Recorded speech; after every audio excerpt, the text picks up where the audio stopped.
All right, so for this one, I like the do now. I have very similar do nows where like the code is up on the board, they come in, they do it. It could be a little shorter. I think at least of the video was almost like 10 minutes long. A little long for a do now. Try to keep them a little bit more brief. I know that's like a lot of the kids are just like kind of dallying. 5 minutes. 5 minutes is kind of what you want to keep it for. Basically enough time for you to welcome everyone at the door, come in very quickly, do attendance, and then get started. I try to keep them as short as possible and then like get into everything else. But like, yeah, I mean, 10 minutes isn't terrible. It's not like you've gone way too long. Like I've seen some that go like 20, 30 minutes long. And that is not do now anymore. No. But I think that is fine. I would try to keep them a little bit more brief. How long was it? I know I think it was on a quizzes, like was it multiple questions kind of thing? Yeah, it was like 6 minutes, or Okay. 5 or 6 minutes. Okay. Gosh, I can't remember. Yeah, I know. A while ago. Wow, yes. So you told them put iPads away, which is good, but some of them still kept them out. Yeah. You gotta like reinforce that and make sure, because like that's also like kind of how you're gonna keep like your authority in the classroom. It's like, listen, I said something, you're gonna do it. Like, and like you need to make sure that they follow through, even if it takes like 5 minutes to make sure. Like, yeah, it's kind of wasting class time, but the more you do that, the less you're going to have to in the future. It's just kind of like putting in that time early, right? To kind of like establish those boundaries that like when I tell you to do something, you need to do it. And there's not really like a back And I and gotta forth. reinforce consequences. Consequences, yes, for sure. Like I think it wasn't this video, I think it was the video before, but you had like said red flag, right? Like you had like told students like there was gonna be a consequence for not listening when you took the iPad and everything, so that is good. Just being very consistent on that, because there were several kiddos who were still on an iPad. Some of them weren't even doing anything on it. It was just up, but that's still like you told them to put them flat down and put them away. I did, And that yeah. and they didn't, and like even though some of them were paying attention to you, they still didn't fully follow the instruction. And that's just keeping that consistency, because even though they're listening to you, like they're paying attention to you, you still be like, hey, listen, I asked you to put it flat down, and they'll do it. Like, right, it's just like that consistency piece. Another thing is during this one we were like kind of like going over notes. I think it was you had notes from like a previous class and you had brought them up on the board. Mm-hmm. Students should have their own kind of like notebooks as well, right? So like when you're bringing up your notes from last class, they're bringing up their notes from last class basically, right? Like pulling out their notebooks. That's something we can easily fix for next year. We'll get you like a whole bunch of the like composition type notebooks. Yeah, I'm really gonna do more of that. Yeah, I think that's very important. Get them like writing, you know, doing a lot more of that, and then keeping notes so they can refer back to it. And then and you can even do like, you know, have an occasional open note quiz, so that way kiddos who keep good notes are going to be rewarded for that. You can even do like, you know, if you have like a thing of Jolly Ranchers or something, you could be like, all right, what date did we do these notes? And if the kids who can like find it in their notebook the first and have the date, it just like kind of promotes keeping an organized and strong notebook. Yeah, I need to be a lot more organized. Yeah, but that's okay. Like again, it's just like small things. I do think like we definitely want kiddos taking notes. It's going to help them lock in the memory. A lot of kids are not going to understand or remember something the first time they're told, or even like 4 or 5 times they need to write it down. There's plenty of research out there about how like actually writing stuff down helps, because it uses different parts of your brain. Helps me when helps I do log it to memory, yeah. right? So that's just something I would push for next year. Okay. And I mentioned this one before, but like I think it's really helpful because consider more of like that partner discussion, right? Like when you ask a question, especially if you ask a question and you don't hear, or no one's like raising their hand, Yeah. right? Because some of them might have an idea, but they might be nervous to say anything, right? And so if they quickly like talk to their friend or whoever's at their shoulder, like, hey, this is kind of what I'm thinking, they might just build a little bit more confidence, be able to share out kind of thing. So just like anytime you ask a question, no one's kind of answering, or like it's only like the 1 or 2, like Sandra Leak is the one who keeps like answering because she's brilliant, then I would be like, all right, well, why don't you guys discuss it real quick? And then you could like walk around, listen to the conversations, and you might hear a kid who you didn't expect to necessarily get the answer say it, and be like, okay, and let them know, like, hey, I'm gonna call on you, I want you to share that out. Oh, it's okay to do that. Oh, absolutely. Okay. Yeah, that's what I would do, because then it also prepares them, right? Because like sometimes, like for example, like say it was Zamari, right? Very nervous, very quiet, but you hear her actually say the right answer. You're like, hey, that was great, I love that. I'm gonna call on you. Is that okay? And she'll be like, no. I'm like, no, you got it. And you'll be like, no, it's okay, you got it. And just like trying to build that confidence in it. But Oh yeah, Zamari. yeah, and you can even be like, or you can ask like, you can say Zamari had a really good answer, and maybe her friend could share out for her. But then the kids know it was her idea. Okay. And it's just kind of building That's up that great. confidence. That's a great idea. Right? And I think Okay. that's a really good thing to like. And that way, again, it's just, you're monitoring, you're hearing where different kids are at, you're going to catch more misconceptions. Because you can then, once, Zamari does her thing, you'd be like, I also heard some of you were kind of getting on this track, and here's why it's not right. Or like, can someone tell me why that's not the right direction, stuff like that. So observe, walk around, Yeah. kind of listen to them, and then... And it doesn't have to be long, it could be literally a minute. Like, be like, all right, I'm gonna let you turn and talk for 2 minutes, and then you do one quick pass through. You're like, you stop like maybe like 5 seconds at each just to like listen. Be like, if they aren't talking, be like, hey, talk. Like, try to get like, prompt them to do it. Maybe give them a sentence start or something. But it's just like a way to like get their discussion, keep them thinking about it. Okay. Group work and share out is a good strategy here.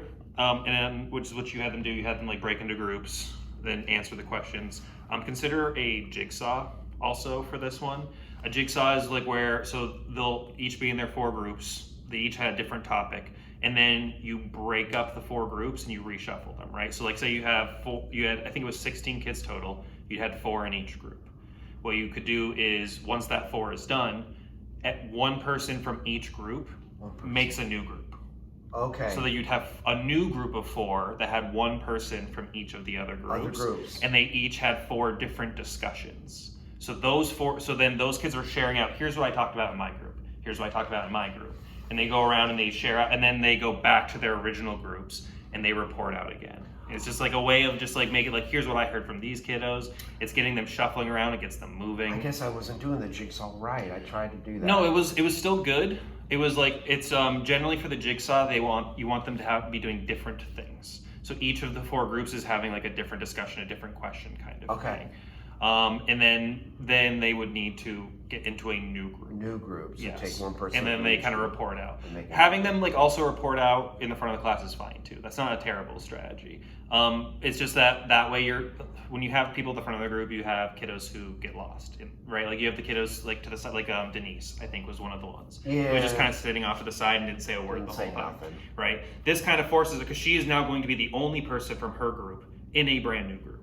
Right, so she's gonna have to share out what her group talked about. There's no hiding, right? Like there's no trying to slip through the crack. Yeah. It's just kind of it's just like strategies to get the kiddos who are reluctant to speak or are quiet or nervous to share more. I had a lot of problems this year getting kids to talk out and share. It is hard. And and then people like Denise who are brilliant kiddos who like know a lot of the answers and like do really well, but she's still nervous. She still doesn't want to share out a lot of the time.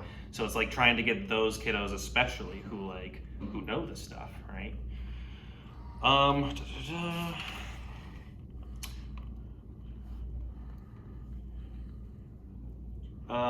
So that I remember, you had them like do a breakout, and then it was like, all right, you asked a question, like, I'm gonna give you 2 minutes to answer this question.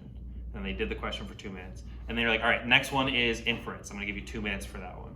And the next one is vocab. I'm gonna give you 2 minutes for that one. That is great, giving them that timer, giving them that time limit.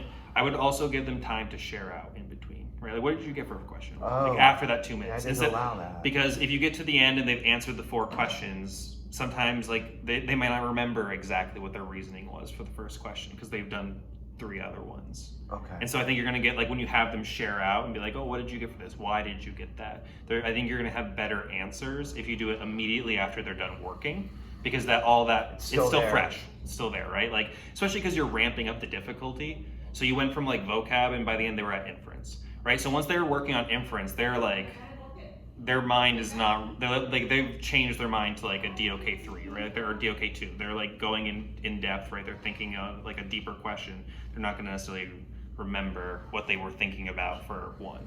So that you're not gonna have as strong of answers. Still good, but just like, again, small tweak. Just give them like a chance to share out in between, like right after they're done doing the work. Just let them report. Yep, because it's still fresh in their mind. They're gonna be able to vocalize it a lot better, that kind of thing. Okay. And then during independent work, consider pushing into those small groups. So at the end of the video, they were all doing like independent work. They were all quietly working. They were engaged. Consider like pulling your chair along, pushing into a group, asking like, hey, what are you guys doing? What are you guys working on? Yeah, Sam's gonna help me with that next year. Yeah. Small groups. Yeah, small groups. And then like, again, small groups doesn't always have to be pulling towards your kidney table. I personally don't like use my kidney table a whole bunch. I did for certain things, but I just preferred like going to the kiddos. Like if it was, especially like for independent work, I use my table for like hitting like low groups. right? Like kids who are like around the same level kind of thing, and like doing like that sort of thing. But when you're having them do independent work, I would push in and be like, hey, what are you guys working on? What are you thinking about? And like prompt them, like maybe push them deeper, that kind of thing. That's like a great time to like really. About how long should you spend in a 20 oh in like in each group like maybe 3 minutes that you push in. Independent work's like 20-ish minutes long, right? So maybe go in for like 2 minutes to each group real quick, just like give them like a quick little thinking, something to think about, pushing them, see where they're at. It's also just a good monitoring piece. Like, do they understand the task? Do they understand what they're doing? Do they understand what they're reading, right? Like it's just going to help you kind of like understand where each person's at. And maybe you push into 3 groups and none of them understand it, and you're like, okay, I gotta do a real quick reteach. And that way it saves you a whole bunch of trouble down the line. Because you can be like, all right guys, wait, pause what you're doing. I'm gonna try to explain this a new way, right? It's a monitoring piece, and it helps you. Then you have like the groups like with like Sandra Lee in it, who she's gonna immediately get it right away. She's going to give it to the other kids. You need to then push them harder. Okay, so now like what's the next step? What's like the 8th grade? I need to think on my feet a little bit and come up with a different way to explain the same concept. Yeah. Sometimes if they're not getting it, right? Sometimes that is what you're gonna have to like. That's that adapting and trying to think of multiple different explanations for one thing. That can be a little difficult. It is very difficult, but that is like one of the best ways to get stronger at teaching, because not every kid's going to get it the same way. Oh no. Like at all, like we're told. Sometimes it's just a matter of like, I'm going to give it to you written down. I'm going to give it to you in a video. I'm going to play the video from Progress Learning because it's a different person explaining it. And maybe when you hear it from a different person, it clicks, right? There's like a lot of different ways to try to explain it, right? So that would be my suggestion there. Okay. Yeah. Okay. All right. Perfect. Okay. This one.